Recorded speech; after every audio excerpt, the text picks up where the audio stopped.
second kind of collaboration of the enablers.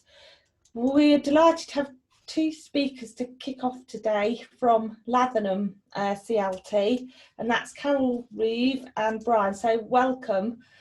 Thank you. I think what we'll do, we'll just, Alison, I think the easiest way to the attendance, if you could just read out the list of who's here, then that'll give Carroll and Bryan a kind of overview of who you're speaking to, rather than go round, because it's going to take a long time to keep. Yeah, I don't know whether people want to wave as I call out their name. Wave, at least it puts a face to a name. Okay, so we've got Rick Martin, who's from Norfolk, Community Action Norfolk. We've got Gemma McLean, who's from Bedfordshire RCC. We've got Sunila from Community Action Suffolk. Kieran's not here yet. Giles from CDA Hearts is down in the corner. Emily and Amber, who are both from Cambridgeshire and Peterborough Combined Authority, waving vigorously there. And then I think the rest of us, oh, so sorry, Cecilia's Cecilia's a consultant who's doing some work on behalf of Eastern Community Homes, engaging with local authorities, housing providers and other such people to get us going. And then I think the remainder of us, so Kirsten, Olivia and myself, are all from Cambridgeshire Acre. Okay, so we've got quite a good spread of the county there, which is great. So if you would, Carroll and Bryan, if you'd like to start with your presentation, would that be okay? Mm-hmm. Yeah. I'll just, well, you have got a really good group of enablers here. It's nice to see so many faces from so many different areas. Over the years, I've spoken to lots of groups. I'll apologise now if I've spoken to some of you and can't remember. And of course, we know Sunila well from Suffolk. Yeah. I tend to talk about neighbourhood planning, which I think is crucial to local housing enabling. We have a neighbourhood plan in Lavenham, which was made in 2016. We're going to revise it starting this year. We see them going hand in hand. It was through our neighbourhood plan really that it confirmed what we considered to be the situation, that we had a local need for homes. And what the neighbourhood plan enabled us to do is to confirm that, because obviously anything we do must be based on an evidence base. It can't be just based on nice ideas. Nice ideas don't get you funding, as you know. And through Community Action Suffolk, as Sunila's now umbrella organisation, the parish council, we do regular local housing needs surveys. So I'm chairman of Lavenham CLT, and I'm also chairman of Lavenham Parish Council.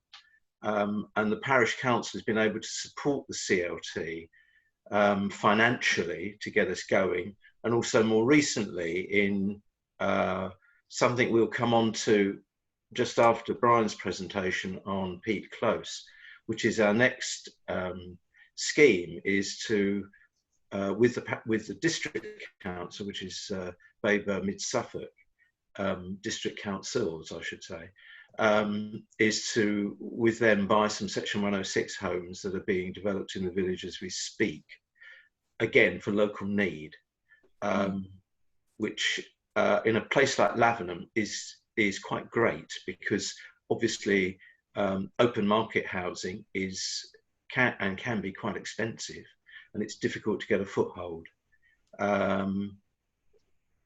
You'd be surprised how many people don't quite understand that argument, but anyway, perhaps you're not. Perhaps I can hand over to Bryan now, who's going to go through our Peat Close experience. Bryan, over to you.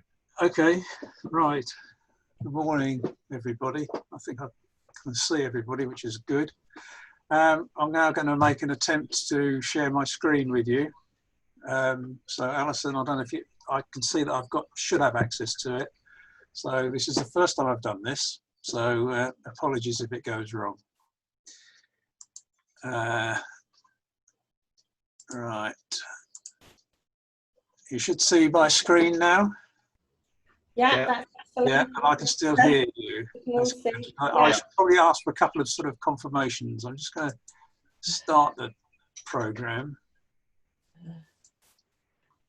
And now I'm going to switch my end to presenter view, and hopefully you won't see that, but I will.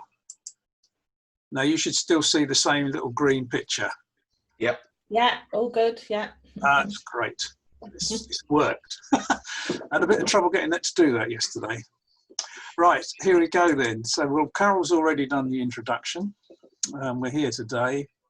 I'm just a sort of a foot soldier within the CLT and the parish council, as it happens. In this village, if Carol asks you to sort of get involved in something, you sort of tend to find yourself involved in something. I won't go into the list of things I've been involved with Carol over the years, but let's just say it's one or two things. Lavenham, very quickly, is an old wall town. We've got a nice church, which looks good. We've got a guild hall. And these were all built around about the 15th century, when Lavenham was, in point of fact, the 14th wealthiest town in England. So we became quite prosperous here by selling wool and weaving it into Lavenham blue cloth. But like lots of things in this way, the village history then went into a decline. And broadly speaking, what happened over the many, many years, the business just went. And at around about the turn of the 20th century, 120 years ago, the village was in a serious state of dilapidation. And somebody at that point decided that it was not a good idea, and started to restore and rebuild the old houses that were there, and many of the other old buildings, some of which we see, until we've suddenly become described quite often as the best example of a medieval wall town in the country. So that's a bit about us. But that meant that over the years, we needed to do other things. And about 2000, as we turned into 2000, it's all right, I've lost my keys now. You've all jumped over my, that's it. Around about 2000, some people got together and decided to produce a design statement for I don't think Carol mentioned that, but no, I didn't. You didn't. And the design statement was probably what ultimately led to the neighbourhood plan being developed, or a neighbourhood plan coming on the agenda. So our neighbourhood plan was basically the next stage which we went to. The neighbourhood plan, as Carol's already said, was adopted in September of, I've got the date there, 2016. And we've also done, in conjunction with that, housing surveys with Sunila mainly. And these were the things which essentially identified the need for what we're just about to talk about. So that's really sort of a bit of how we got here. And to back that up slightly, we looked at the demographics in this village, which I don't know whether it's fortunate or unfortunate. I don't know quite how to best phrase this, Carol, with only you listening. But essentially the population in this village is now very badly skewed towards the older end. The result of that is the housing, the mix of the housing is predominantly privately owned, but 20% of our housing stock in Lavenham is now taken up either as a second home or as a holiday let. Now this has various effects on our housing situation. One is it pushes the prices up, which means that the people who look after the village, that's to say run the shops and look after the hotels and things which the visitors like, can't live here because of the prosperity which has come because of them. So there's a strange sort of mix, and that very much is my sort of little knock on tourism. We can't knock it too much, but we have to recognise that that is part of the problem, which leads us to need affordable housing. The end of that really meant that the Community Land Trust was formed on the back of that debate and public involvement, group local involvement. And the CLT was formed after this consultation. Its formation as a community benefit society. Did you mention that, Carol? I can't remember. No, it's a community benefit society controlled by the Financial Conduct Authority and registered with the HMRC as a charity. So those things have all occurred, and then we needed a team of people. So there's usually about 6 of us as trustees. The numbers have changed slightly over the years we've been going. And then we have members, which now total into the 50s. I'm not precisely sure what the exact number is at the moment. But so we got the members as well. So that really, when we got to that far, we needed a project. So that was my little introduction into getting to the project. The project we went for, I'll come up with now. It's called Peak Close. I'll say Peak Close because although it didn't get that name until very near the end. So we needed to identify a site, which we were able to do. This is the site that we've used. It was a former Suffolk County Council gritting site. And this is a Google picture, which was, I'm not quite sure when it was taken, but it was when it was operating as a gritting site. It stopped being a gritting site about 3 or 4 years ago. It's on the edge of the village, but it's within the parish boundary, a little bit down the road, but not seriously. So we then had to have an approach. We've got a piece of land. What do we do now? Because we realised that we didn't have the management capacity to do this all ourselves. We needed help. So we agreed to partner as a registered provider with Hasto. You're familiar with Hasto as a housing association? Yeah, I can see a few nodding heads on the right-hand side. That's good. So Hasto came on board as our main partner, and the Suffolk County Council then did a slightly oddball thing, and Carroll, I'm sure, will explain the logic behind all of this, or can, whereby they granted Hasto a 125-year lease, and then basically they sold the freehold of the site to us for £1. So the CLT now has the 125-year lease with Hasto. That's the price we paid for the deal. So that got us in. That meant, of course, at that point, Hasto then instructed some architects, and we came up with a specification. And we looked at the site, and we thought it could build about 18 houses on that site. They needed to obviously be affordable to both occupy and run, which was quite an important thing, which I think Hasto introduced us to, the fact that running the property is as important as to be cheap as anything else. So the properties were built to the environment conscious building standard by that association, who ensured that the CO2 emissions were kept under control for that type of building, and it was well insulated and built to a very high standard. I forget what the standard is called now, Carol. I couldn't find that because it used to be called the Silver Standard. It's not anymore.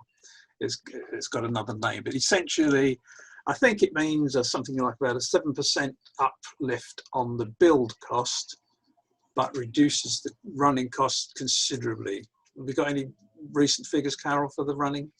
Well, the annual energy cost of a 3-bedroomed property is £225 per annum.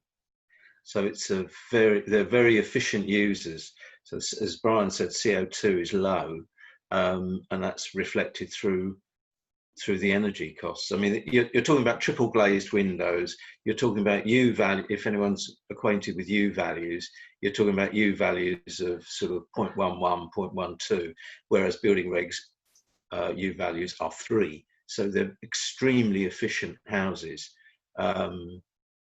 And so they are, as Bryan said, they're affordable to occupy, and they're affordable, you know, to buy, and they're affordable to live in, which is one of the things that we worked with Hasto on. Sorry, Bryan. Okay, no, that's fine. You've just taken the next bit of thunder out for me. That's quite good. I'll move on. So the site, the 18 houses were going to be split into 1, 2 and 3 bedroom homes. They would all be semi-detached, and some were going to be for rental and some were going to be for shared ownership. So that meant we had a spec, and this then went out to the architects, Parsons and Whitley, I think, who produced this along with a proposal, a full detailed proposal, which we quite liked the look of.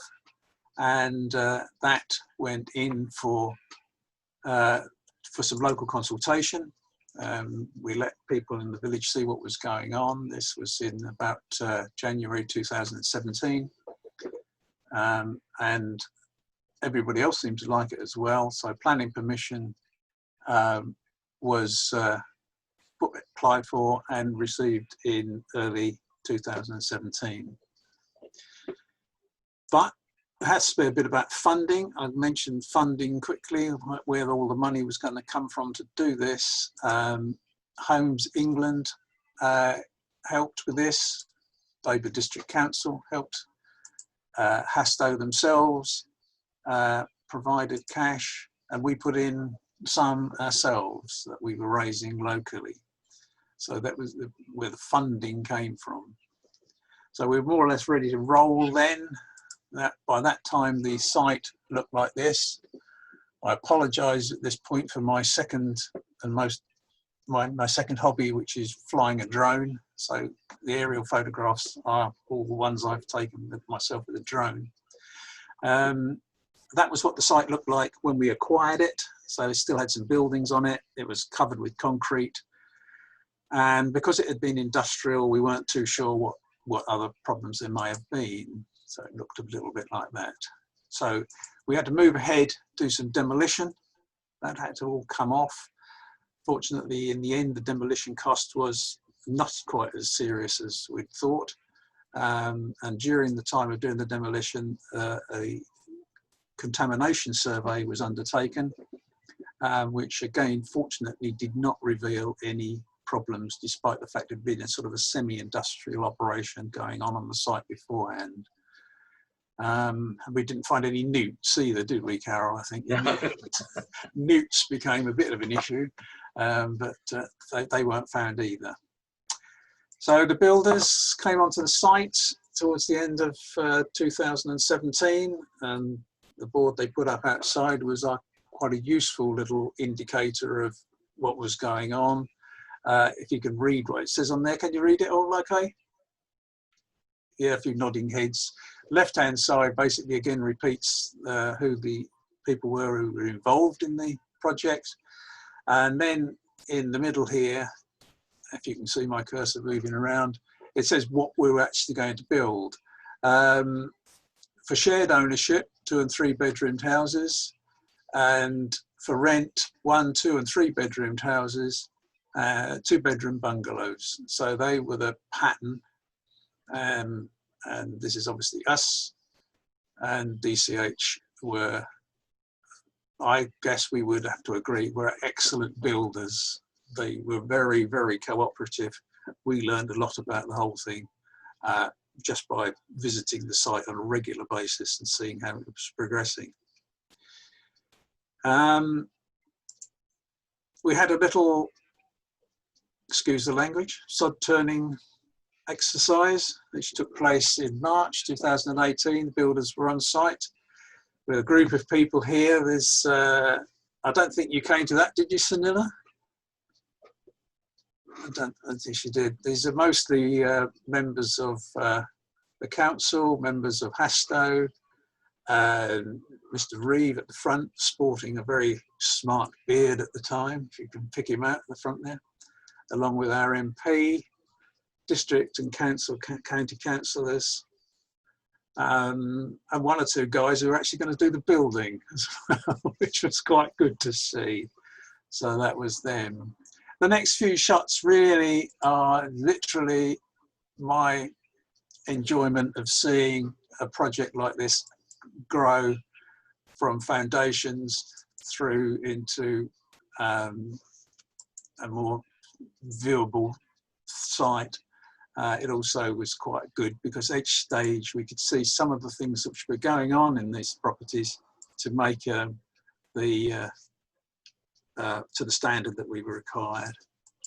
Towards the end, when they get a bit more complete, some of these houses then were pressure tested in order that they didn't have any leaks, which was quite an interesting thing to talk to Dave, the foreman, about.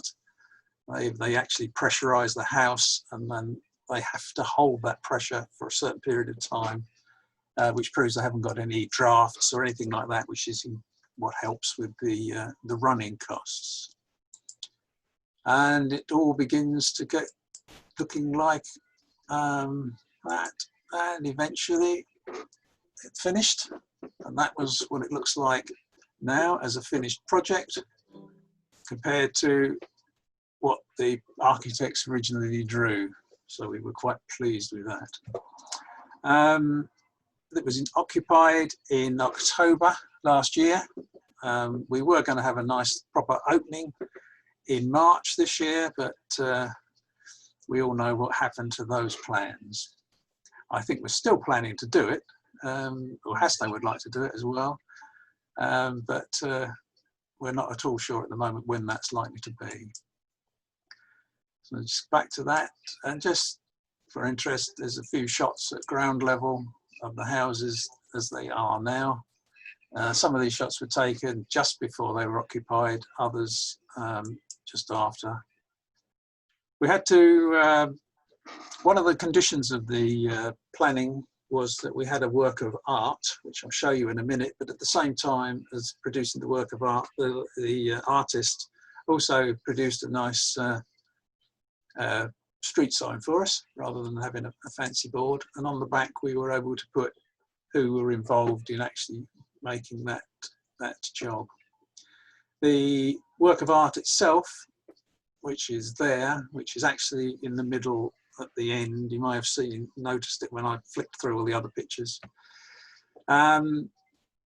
which was done, it's easier to do that. On the back of it, it says it was done by a local artist, and she did that in conjunction with the pupils from Lavenham preschool and the primary school. So there was a lot of involvement of those people, which I think, Carol, we would agree was pretty clever on her side, because she wanted to involve as many people as she possibly could. The actual work of art was inspired by Jane Taylor's poem, Twinkle, Twinkle, Little Star.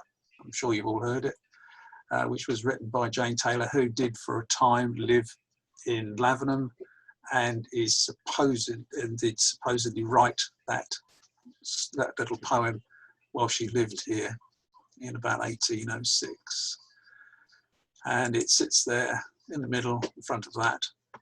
And I think a couple more pictures, what it looked like. And really, that's our project. Mm. So I'm sure Carol will answer questions on it. I'll come out of there, unless you want to see any of the pictures again. I'll take the no as a no. So I'll stop sharing. Good. Okay. Thanks, Yeah, Alice. thanks, Brian. That's my bit. Yeah, it's very good. I mean, obviously, we're very proud of that. One thing I should say is, as you'll all be aware, there are two basic models for this sort of project. One is what we did, join in with the provider, and the alternative, of course, is the really manly or womanly version, which is to start and build it yourself. But we decided, as Brian said at the outset, that we didn't have the management capacity to do that. We didn't have the knowledge, we didn't have the wherewithal, we didn't have the funding. So I suspect if we'd gone down the self-build route ourselves, we would still be either talking about it or scrabbling around on site. At the time, we were talking to Debbie Wildridge, who I'm sure many of you will know, who was very, very helpful in setting up the CLT. As you know, Debbie's preference is do it yourself. And we had one or two debates with her about that. But we just found we just couldn't do it that way. You know, these things aren't vanity projects. They're about providing local homes for people. So therefore, to provide a local home, the quickest, most efficient way of doing it in this instance was to use this model. Hasto were brilliant. They were, I mean, we actually got the site, and we did the basic deal and brought Hasto in because the village had experience of working with Hasto a few years before. So we were quite confident that we could work with them. We also have periodic housing enabling meetings with providers and the district council, and sometimes if Sunita's available, she comes along too. We hold those before the lockdown every 6 weeks to talk about things and projects and what we're all doing to keep one another informed. So actually we get on so we've got a nice collaboration, a nice team.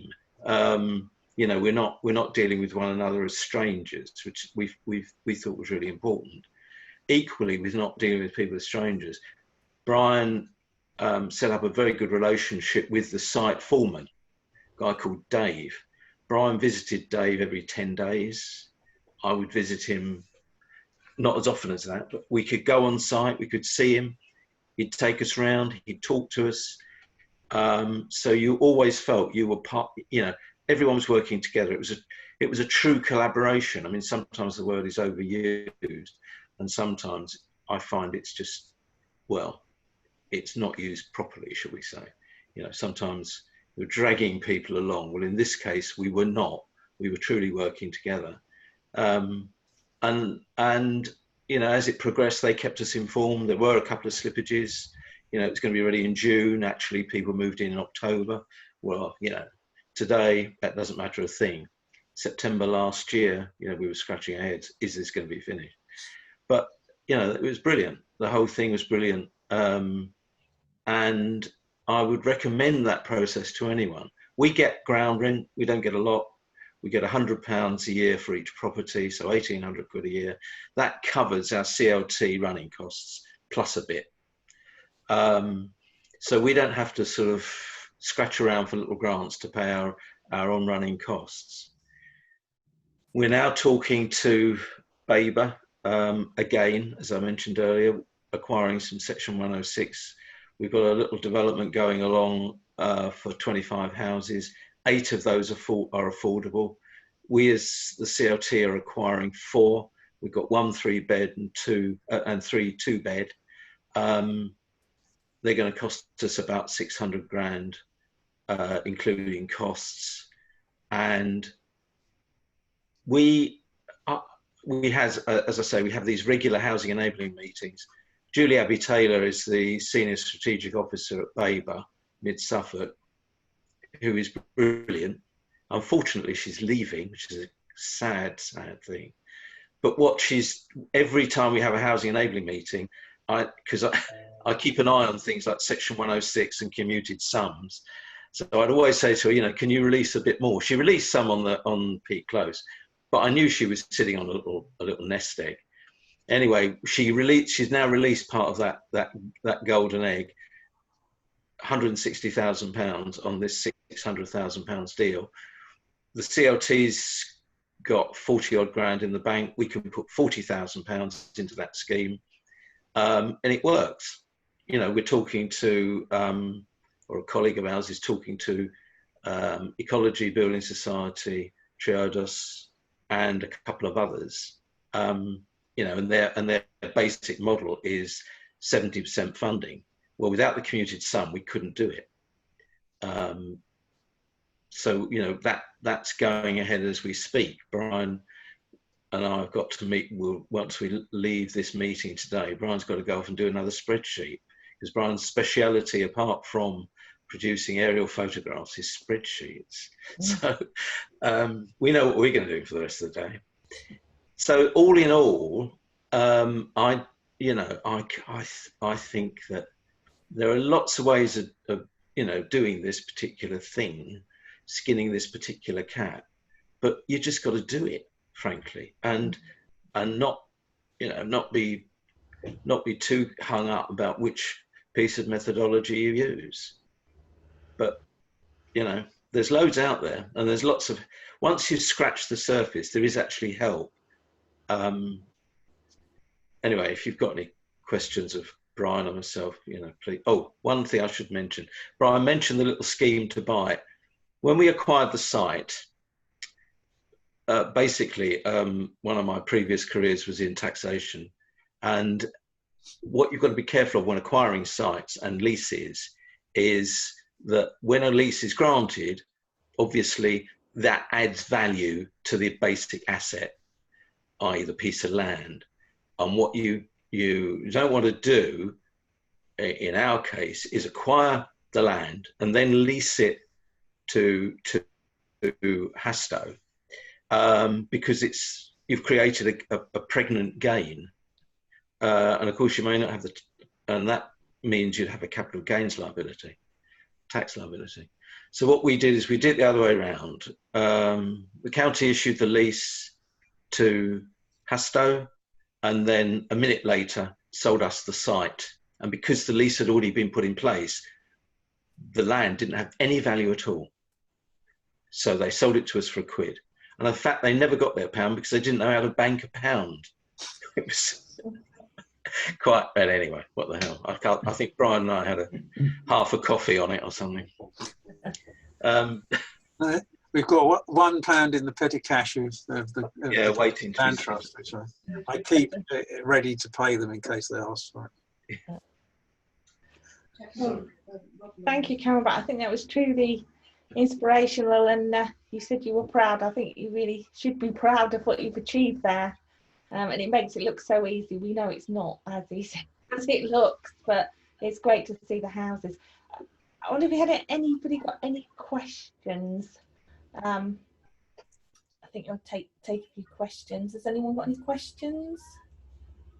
Cecilia, got your hand up? Yes, I agree with you, Kirsten. Thank you so much, Carol and Bryan. It was truly inspirational. I've heard from many people that, you know, that Lavenham is an exceptionally great example of communities coming together and realising their ambitions. I'd be interested to know a little bit more about who's living in them and how that's, you know, how the allocations work, and whether there were any, whether that was a smooth process or was there a need to do any negotiation. I'd be interested to sort of know what the lettings policy was and how people are settling into their new homes. Okay. Yeah, the allocations policy was agreed in advance between Hasto, Baby District Council and ourselves. Baby used the home choice system, which I think it's awful, and I think it's far too complex, and it doesn't cater for people who can't do things online, but that's another beef. So basically, we went down the route of using that criteria within our own allocations policy. So therefore, you've got to, because you've got to have local connection. Born, educated, family, work, that sort of stuff, and you can view it on the Lavenham CLT website. It's 10 pages long. The negotiations were on producing the document. Yeah, there was some about how long have you got to work to qualify, stuff like that. But once it was released, once the whole scheme was released, it was filled very quickly, and it was the only delays were on the shared ownership ones, really. Just because people had to get mortgages and things. There's, as you know, there are very few providers. But no, it wasn't too bad, really. If you do go to the CLT website, it's on there. It's buried a little bit because it comes under the flag of nomination rights. You look around and you'll see a little. There is a link, a hyperlink in there to nomination rights, which will bring up the deed of nomination rights, which we entered in. Oh, sorry, I'm looking at it on my laptop next to me. That was produced in May last year, and that's got basically all of the details. But as Carroll says, it's 8 pages long, not 10, not quite that bad, but it is.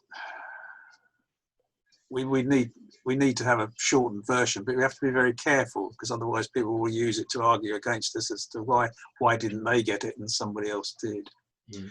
But as far as the big downside of one of the downsides, I think, of the coronavirus is we haven't had the opportunity now to go and acquaint ourselves, which we really wanted to do, with the residents, because by the time they were all in and settled and we thought it'd be a good time to do it, we were into the pandemic. So we hope we will do it. I have spoken to a couple of them, who were very happy with their new homes, and certainly one of them had been living in not very good accommodation within the village itself, so that they had a housing need because they weren't living adequately. And she was very, one of the other advantages of these houses, which we didn't really think of at the time, because they're pressurized and they work with air recirculating systems, it keeps all the pollens and one thing another out. And this lady, she said she was a bad asthma sufferer, but now living in this new house, because the system takes all the pollen things out, she doesn't get the asthma. So there is a benefit, a health benefit as well, a physical health benefit to that lady moving into that place. The other thing is every resident got, I don't know if you can see this. Where's mine? I never got one of those. You didn't get one. I've got 20 under my desk, Bryan. That's why I went to dig one out. Everyone got a Community Land Trust mug.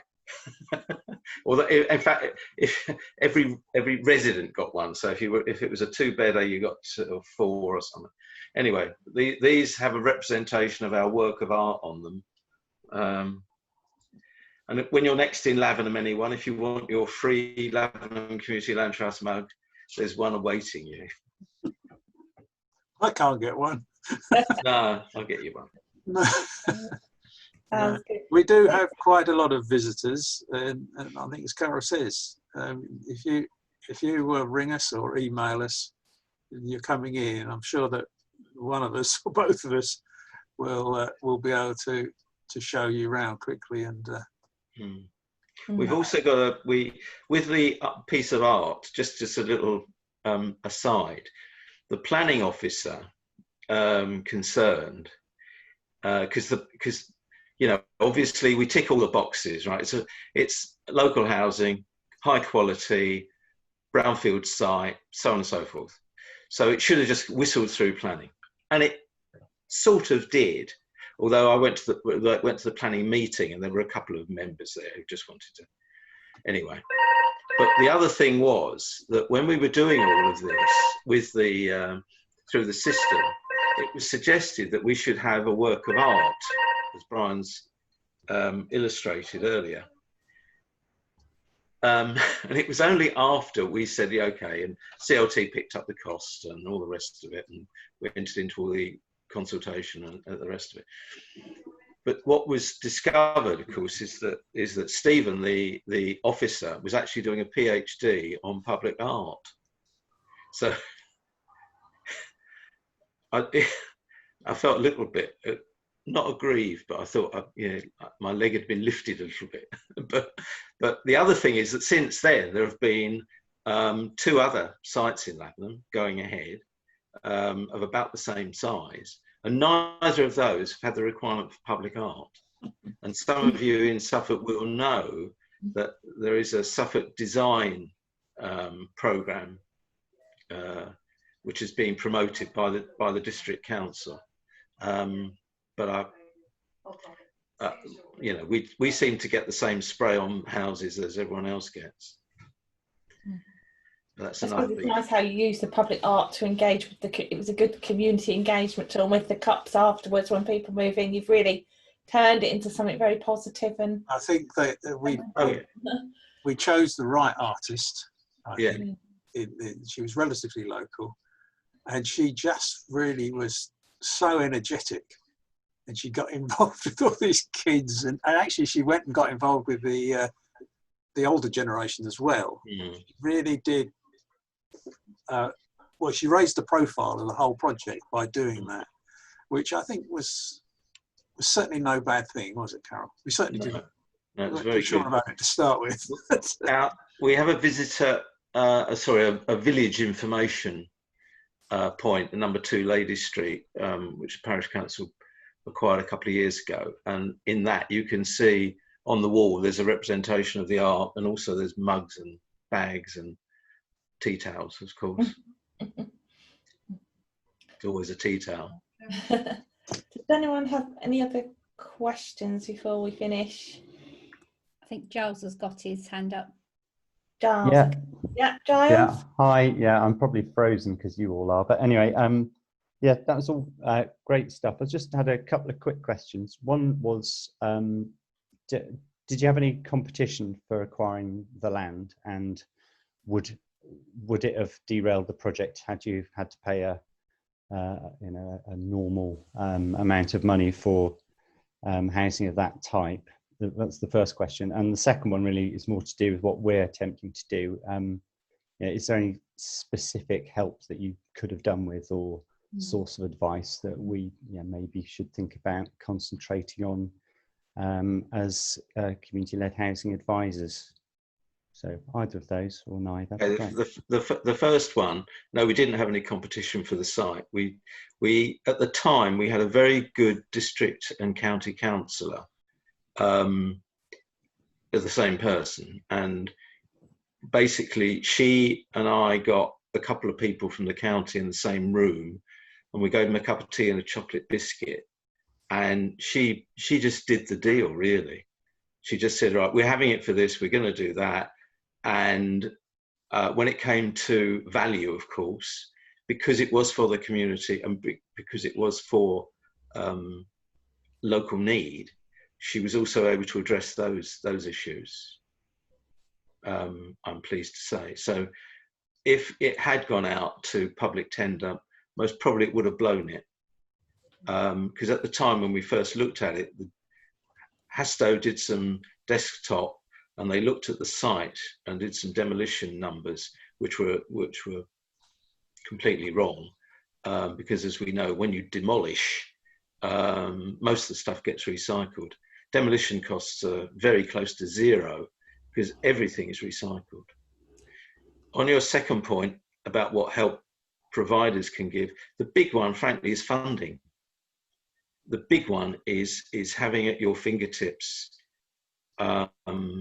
that degree of expertise, and I know it's not easy because of what we're doing now, but funding, all the different sources, being introduced to people like the building societies, the banks that are operating in this area.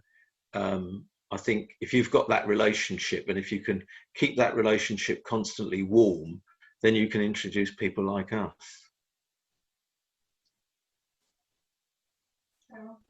Yeah. Come back. Thank you. That's great. Okay.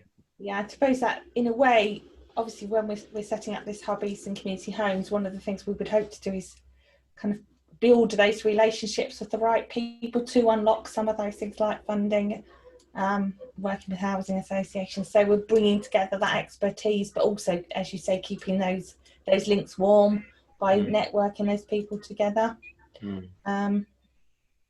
Okay, does anyone have any more questions? It's been really interesting session, I think, really pertinent to what we're trying to do, and definitely for me, some quite key points have come out to how the hub has to develop to support groups.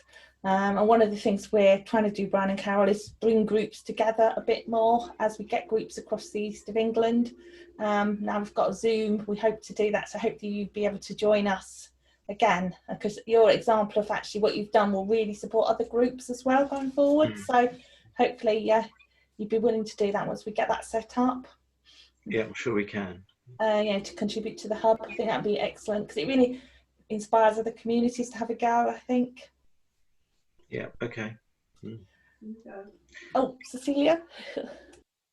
Yes, very quickly. I mean, it might be worth asking now. I just think that some of the photographs that you have, and obviously with Bryan's aerial photographs, it would make a fantastic case study to put on our website, because, you know, almost taking your presentation and turning it into the story, because it would be of value to you, because you could have it on your own website, but we could also have it on the Eastern Community Homes website because it's very inspirational.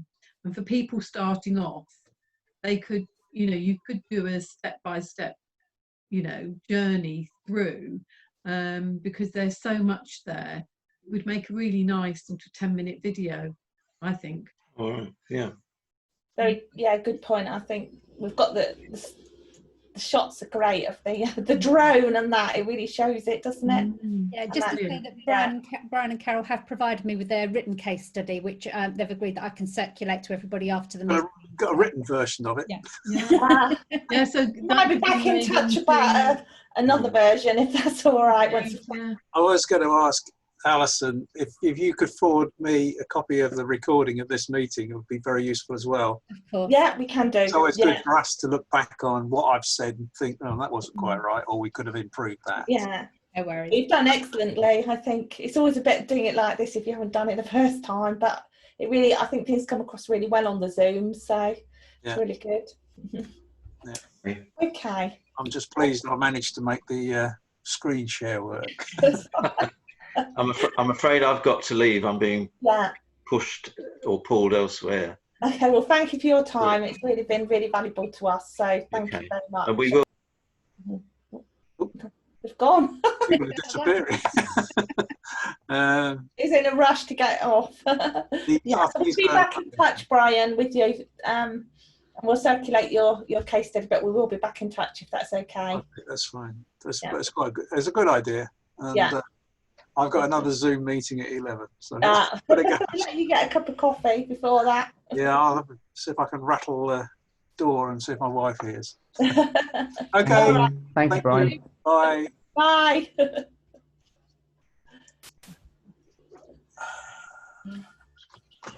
Right, so I'll leave in a minute. you can stay if you want. Okay, so hopefully that was all good. I found that very interesting, just to concentrate on one project and what they've achieved there.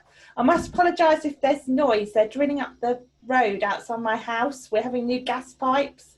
It sounds very, I've got the window open, so I might need to shut it, but it sounds very noisy here. So if you can't hear me, tell me and I'll shut the window.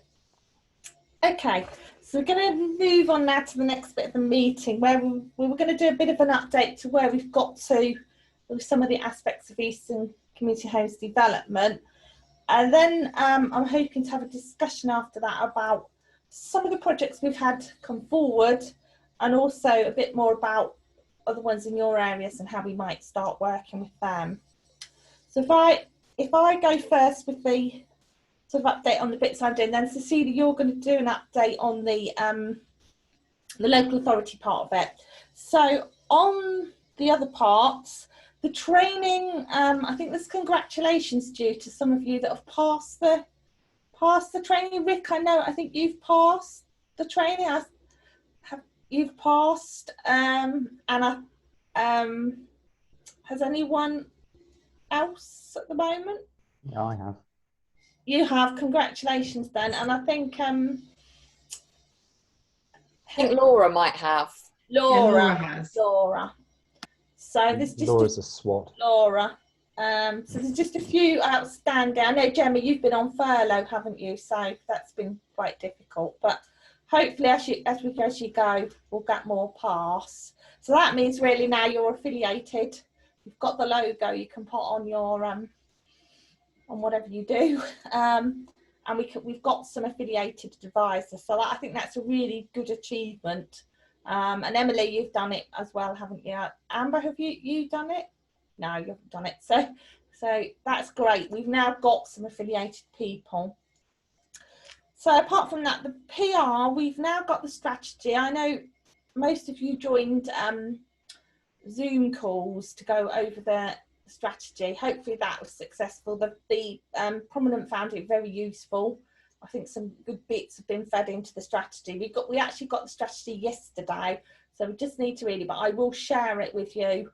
I think where it's good as a document, it's short, it hasn't got a lot of waffle, it's easy to understand, and to me it pointed us in the right direction at the end to what we need to do, and we can have further conversations about what we need to do when we get to that. The sort of things that came out with it that are in the end of it are about a launch. I think that's important, and raising the awareness of Eastern community homes, and I do agree we do need to do some more work on that, so we need to think about how we do that going forward. We've got the logo finished and the guidelines for that. The logo you all fed back.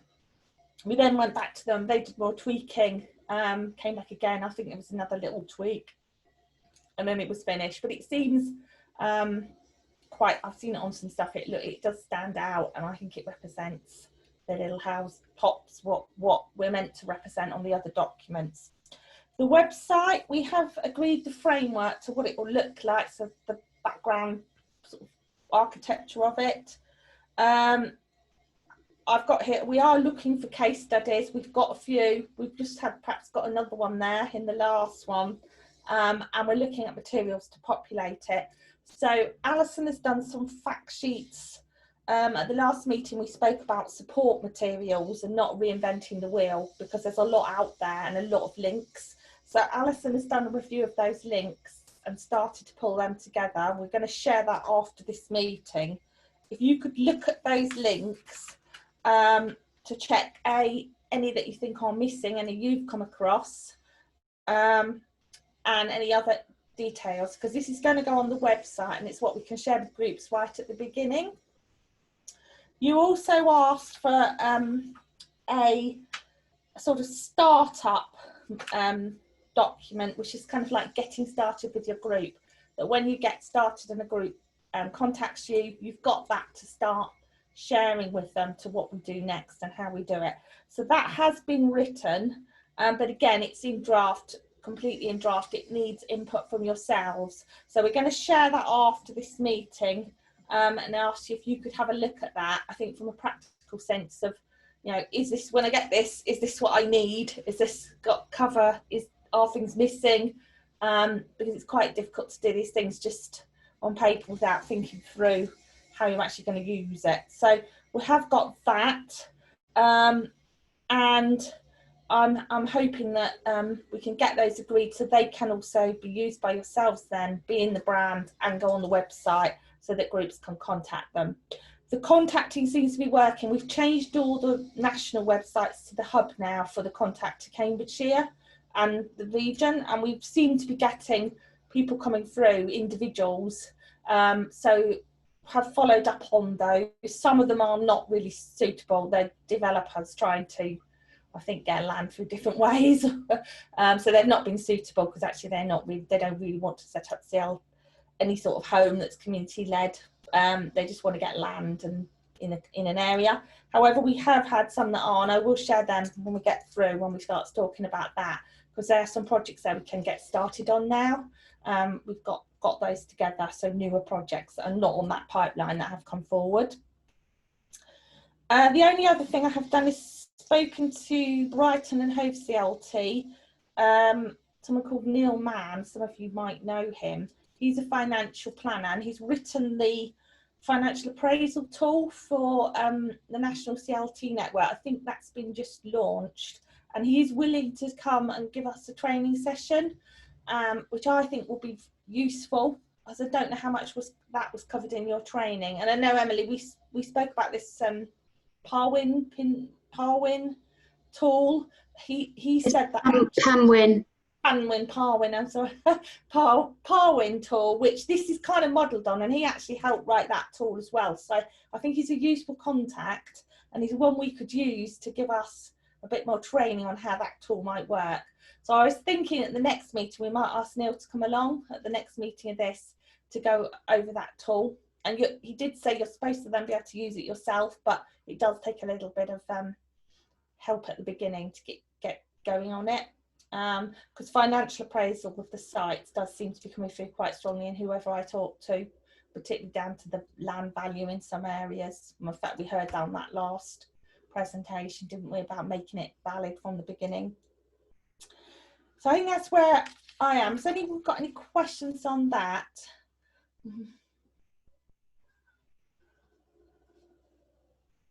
No. Okay, Cecilia, do you want to do the update on the local authority?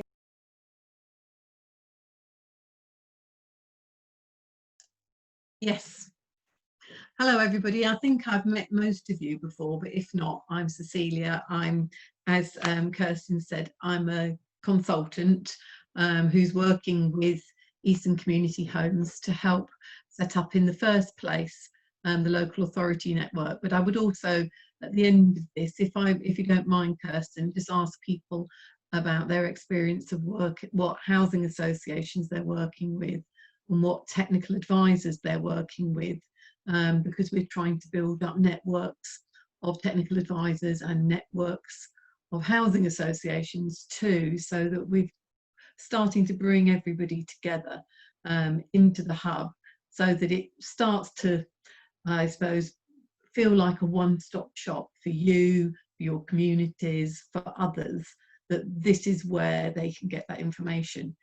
But the first thing I was asked to do was contact housing local authorities, and as you all know, there's 50 in the east of England, and I approached those that had already expressed an interest in community-led housing through filling in questionnaires, and also I targeted those that had received the largest amounts of the Community Housing Fund back in 2017. And so initially I contacted about 20, and I think now I've spoken to housing people in probably about 25 councils. And so I'm starting to get a good picture of what's happening in the east of England. I previously worked for the East of England Local Government Association, so I know all 50 councils very well. I worked with them for the last 10 years. So it's quite interesting to look at it from this sort of, through this lens. I think in terms of the themes that came back, and this isn't going to be a shock to you, those councils who received a lot of community housing grants have done the most. I mean, places like North Norfolk, East Suffolk, Kings Lynn, West Norfolk, Mid Suffolk, you know, had substantial amounts of money. They were able to employ their own housing enablers or form contracts with organisations like Locality, and so they've got more or less a pipeline, and you've probably been working with them and you can see that. But in terms of the whole region, that means that areas, particularly those very high land value areas like Hertfordshire, where there's very few second homes, lost out. So you do have this sort of mismatch where those coastal areas, those areas where traditionally we think of tourism, those receive the most money and have done a lot of work. And so Baber, for example, in terms of Lavenham, had a healthy slug of money to get them going. And they were able then to give very small grants to councils, to community groups, maybe up to £5,000. And then some of those areas, as you already know, were giving grants up to 100,000 in order for that pre-development phase, something that really made a difference to those communities. I think the second thing, interestingly, is the first thing that Carroll said, which is the link between neighbourhood planning and community-led housing. And again, you will have all seen this in your own patches. Those communities that have already, seen the evidence, that basically the housing market failure has led to, communities not being able to afford to have affordable housing. So again, where there were high levels of neighbourhood planning, areas like Cambridgeshire would be a good example, you've seen a very healthy development of community land trusts interest and generally community-led housing interests. Community land trusts are the dominant model, and I do think that that's because people don't necessarily know of other models. But what was really clear, and it's clear also from what Carroll and Bryan said, there's lots of different versions of community land trusts, aren't there? So you've got the partnering model that Lavenham have done, and then you've got the self-build model.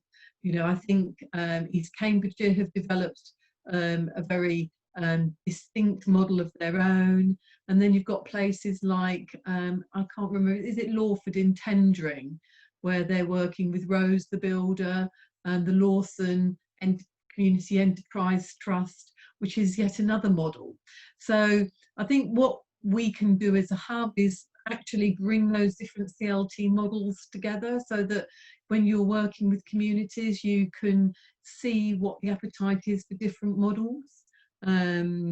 Because a lot of it will not just depend on, I suppose, the debate that goes on in the community, but if I'm honest, the skills within the community itself. So I was talking to Chorus Homes about Great Staunton in Huntingdonshire, and they had a lawyer on the Community Land Trust board, and that makes a big difference, So sometimes actually who's involved in the community will almost shape the way that they want to go. Have they got the capacity to manage it themselves, or in the Lavenham way, they felt they needed a partner to take the risk. It was interesting to talk to places like Kings Lynn and West Norfolk, who again developing an interesting model in terms of where the council, I think it's with Hunstanton Town Council, are using their own development vehicle to build. Again, that's more similar to the East Cambridgeshire way, so playing a really strong enabling role. But Kings Lynn and West Norfolk are also doing some quite interesting work around self-build and looking at affordable serviced plots as part of their strategic development. So sites in Kings Lynn where they're looking to release plots for self-build. And so I think that's something that we as a hub could develop more around, because many of our councils I found are struggling with the self-build register and would like to do more in terms of helping those people on the register who aren't wealthy and aren't able to build a sort of a Kevin MacLeod and design house, but actually genuinely want a small, modest home and to use possibly some of their own sweat equity or their skills in order to do it. And so Kings Lynn are looking at that space. I think the other thing that I found from talking to councils was the challenge of developing community-led housing in high-value areas, or areas that are essentially have no land. You know, so somewhere like Cambridge City is, you know, unaffordable really for anybody, let alone community-led housing. So what do you do? And then you've got places like Luton, or potentially, you know, other council areas which have no available land because they've either got an area of, you know, their green belt, or like Luton, they're full up, you know, they're so densely populated already that there's no sites. So again, something that maybe we can look at in the future, which is, you know, retail areas are going to have to diminish, get smaller. So a lot of those properties are going to have to be converted into residential. You know, I know you're rural housing enablers, but there will need to be housing enabling, maybe to turn those into community-led schemes in places like Norwich, or, you know, St Albans or Watford, or, you know, all of these places could benefit from small, discrete, community-led housing, and the hub could also cater for them as well. So there was definitely an interest in that. And then the biggest issue that came back was really the uncertainty about funding going forward, that, you know, the government had very generously given over £9 million to the East of England in 2017 to in the grant, that community housing grant.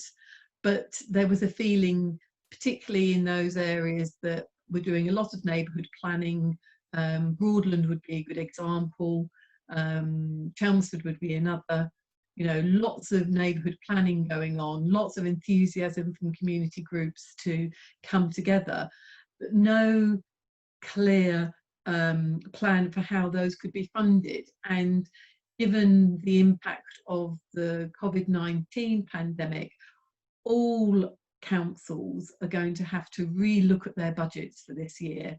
So they set their budgets, as you know, at the end of February, and their capital programmes almost certainly will have to be re-looked at because they've lost enormous amounts of money in terms of income from any commercial operation they have, including car parking. So I think councils are not going to be in this position to support communities without some central government help, I would say. So those are the messages really that I heard, and I think most of them were really keen to be involved with us in some shape or form. Do you want to say something, Celia, about the offer? Oh yes. So so in terms of, we've always, if any of you have read the business plan, which hopefully you have, or if not, I'm sure we could circulate it to you. The hub is predicated on a business plan which needs local authorities to sign up to it and make a very small contribution, £1,500 over 2 years, so that's 3,000 in total. But in order to get their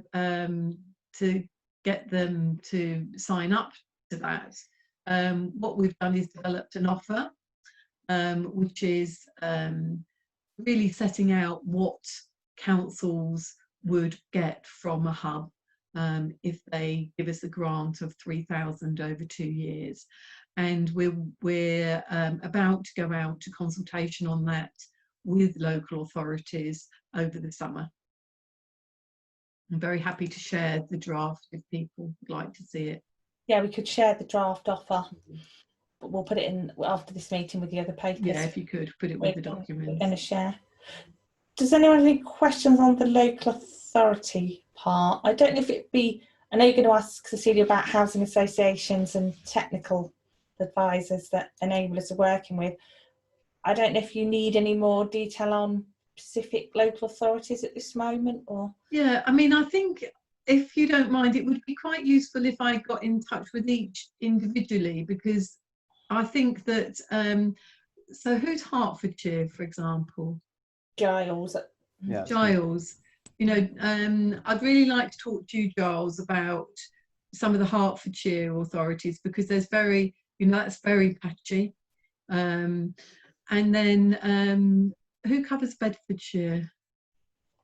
Gemma. That's me. Yeah, and are you working at the moment, Gemma? Are you still furloughed? Yeah, I'm just back from furlough. I'm still sort of part-time furlough, but I'm only doing sort of 1 day a week at the moment, but I'm back, yeah.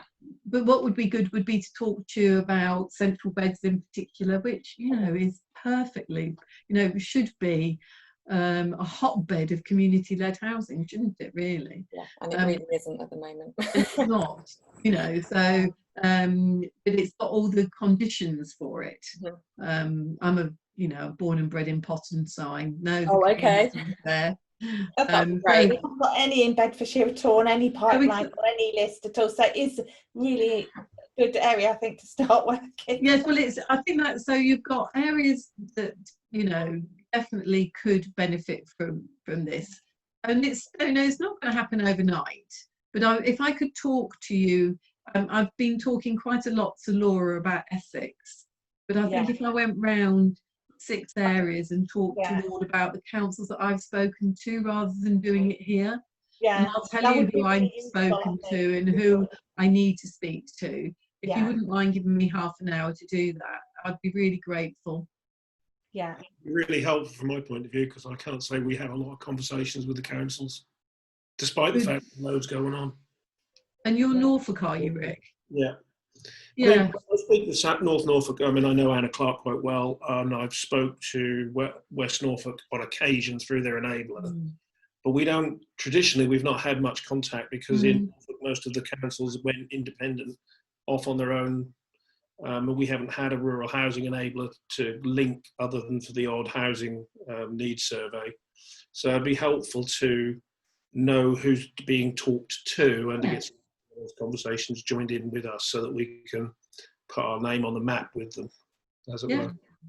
Yeah. No, so I think one of the outcomes of this should be that you as enablers should now get a better link into the local authorities, that we help you build those links where it's, you know, where it's important. So I think that would be for all housing work. It's not just for CC. Yes, exactly. It's not just for the rural exception side enabling. I don't absolutely really on it. And neighbourhood planning. That's got a link, I think. Okay. So Kirsten, maybe if I'm going to speak to each of them, we could leave that. I can talk to you individually about what housing associations you're working with, and any technical advisors you have, rather than take up the time of this meeting. And I think Sunila from Suffolk's she couldn't get the connection, I will contact her. It'll mean to speak to her as well. Okay. Unfortunately, I have to go in a minute. Well, at 5:30. So right. Okay. Well, thank you. That was all useful. And I think what is the good thing now, we are really starting to join up these different groups of us across this, bring that together as one network, but we're also bringing the different networks together as well, which will be the making of this. There's so many people involved in it. And I think we've had 2 local authority network Zoom meetings, and the last meeting we had, I think, nearly 30. I think we had 30 participants. So, you know, local authorities are starting to see that there is something here that they can find out more, because we know our politicians are interested in this. Yeah. We know that politicians want more community-led housing, but they don't know necessarily how to get that. You know, East Cambridgeshire is the best example of that. You know, the leader provided the leadership, and they drove the project. You know, many leaders are interested in this. I know that. So it's about how we help the politicians as well through helping their staff. And that's what the local authority offer is really going to be very much about. Okay, so we'll follow up on that afterwards. The next bit of the meeting, I'm just going to, what is the time? We've got a bit of time. The next bit is, I'd like us to have a discussion on how really we get you started with groups, either in the pipeline or new groups we've got. Because to me, you've done the training, and now it's important to actually get out there and cut your teeth on the actual projects. And I took from that Lavenham one that they just went for it, and I do actually think sometimes that is the best thing to do. Just, you know, go for it, get some groups, get started, and see what comes of that. So we did have an offer from Debbie that if we do have a new group, or either group you find, a group that comes from a local authority or a group that approaches us, or a group that we've already got in the pipeline, she will help you by supporting, coming on a call with you, if it's most likely to be by Zoom, to help you get that first step to get going. Because when we had the conversation in the last meeting, there's a little bit about, well, I've learned it in theory, but I really, you know, want to do it in practice now, and I just need a little bit of hand holding to get going. I'm sure once you get going, it's probably, you know, all the knowledge will come out which you've learned on the course when you've it's just getting started. So I'd like to have a conversation about that, whether you've got any groups in your areas that you think would be valid.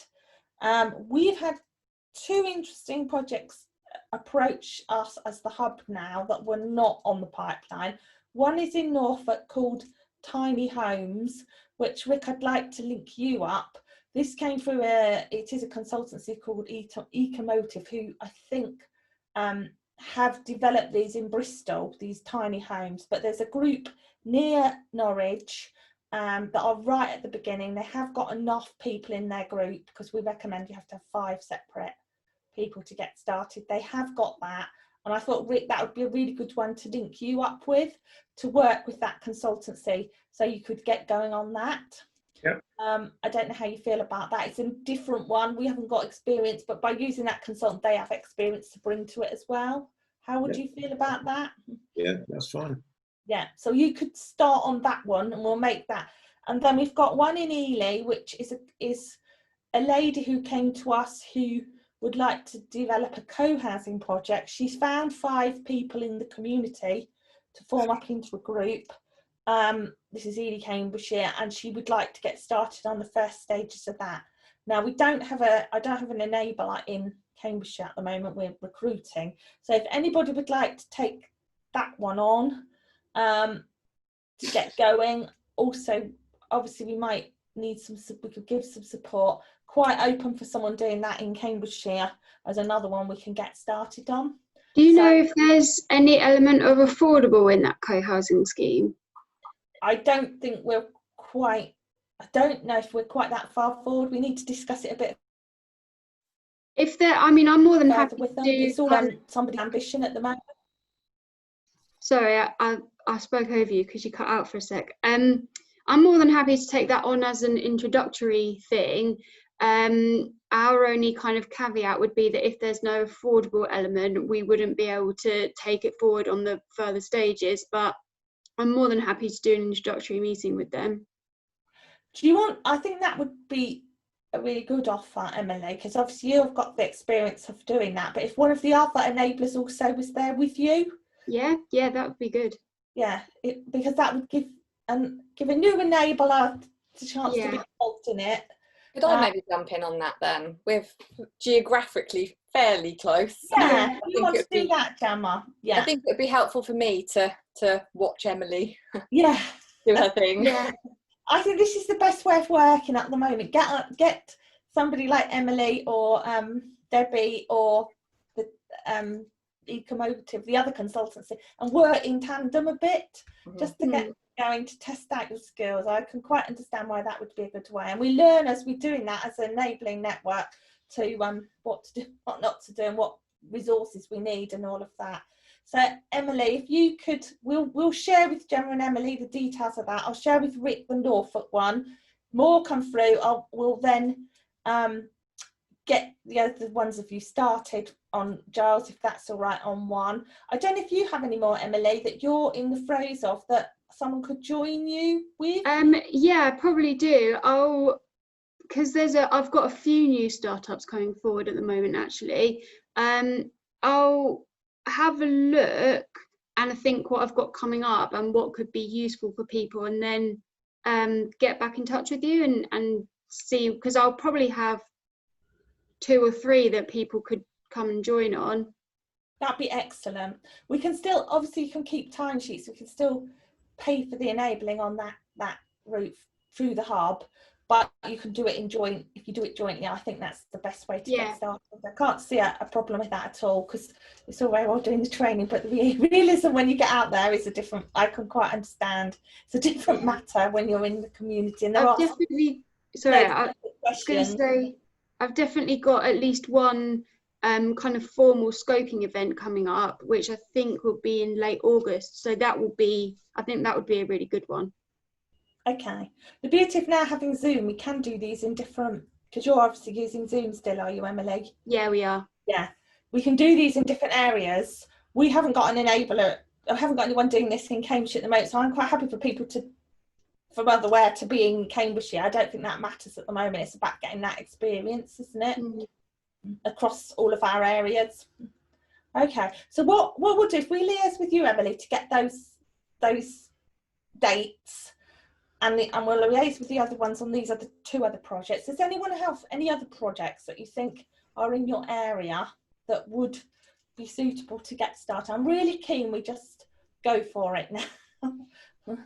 I think that there was one mooted in Harpenden, but I'm not sure that it really quite met the criteria of actually being community-led housing. So I suppose it leads on to another question, really, is where we are with recruitment, because I know that you're looking for a hub manager, which I think you're intending to combine that with being the rural housing enabler for Cambridgeshire, Kirsten. Yeah, I should have mentioned that, actually. We've advertised, we've closed it, we've shortlisted, and we're interviewing Thursday this week. So hopefully, all being well, if people who have put their application through and come pretty well on the interviewing, we will have someone in place. But they're going to be new as well, aren't they? So they've got things to get to grips with. Yeah, absolutely. And I'm hoping they obviously then will take on some of this work that I'm probably now and Alison's doing at the moment on working with you all to get the schemes. It's about getting out there now, I think.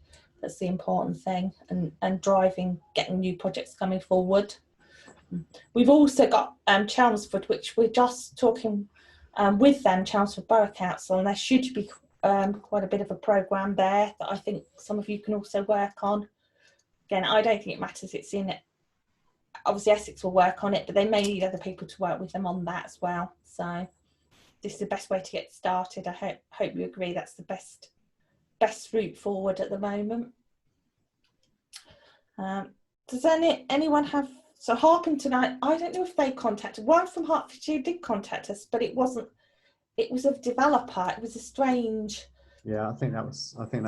And in fact, they stood us up on Zoom because we agreed to Zoom meeting, then they never turned up.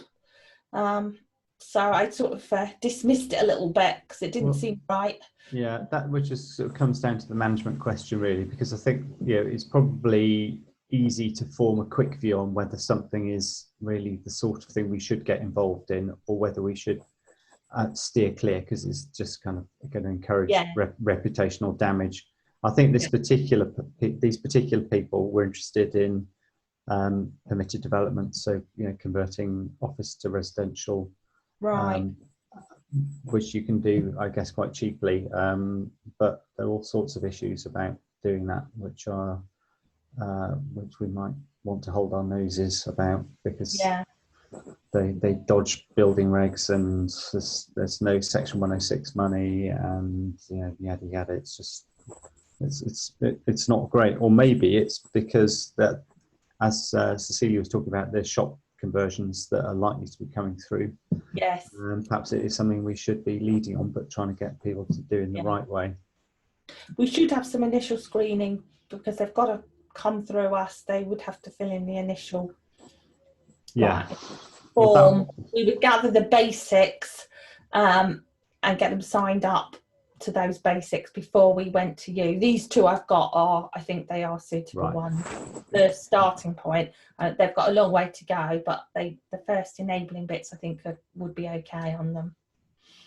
I think some sort of screening would definitely be useful. I definitely think we are doing that already. So we did have this one and it wasn't suitable.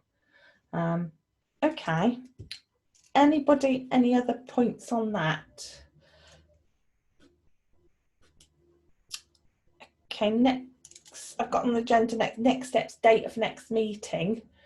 Would it be helpful to have this training on this financial appraisal tool at the next meeting?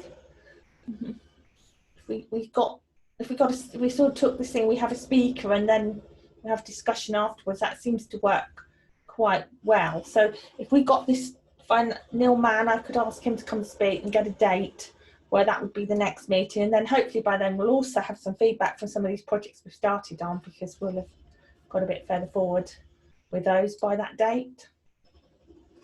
Yeah.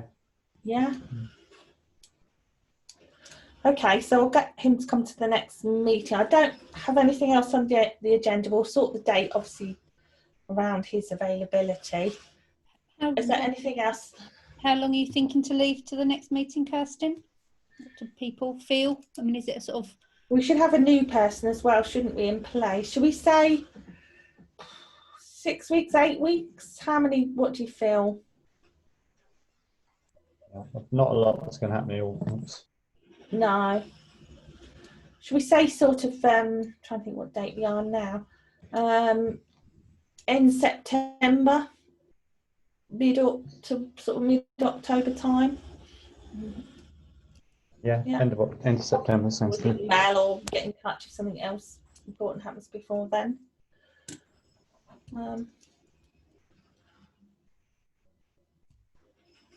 Okay, I don't have anything else. Has anyone got any other business you'd like to bring up? Hopefully this was helpful again. It's good it was. Have these meetings, otherwise we're not going to get together and be working together, so we kind of have to keep at it. I think once it gets momentum on you going out there, it will be a lot better than me just speaking at you for or whatever. If we could get on the agenda for the next one, Gemma to play one of her guitars during the meeting, that would be useful. Really, I better learn before then. It looks impressive. They're not mine. Like a rocket sitting by him before. Yeah, I had to do it. Trouble in your conservatory. Okay. I don't have anything else then. It's been nice to see you. Thank you for your time. I know it's precious on the time you have, so thank you for that, and we'll keep in touch and see you next time. Thank you. That was really useful. Yeah. All right. Cheers. Thanks. Bye. In between. Bye.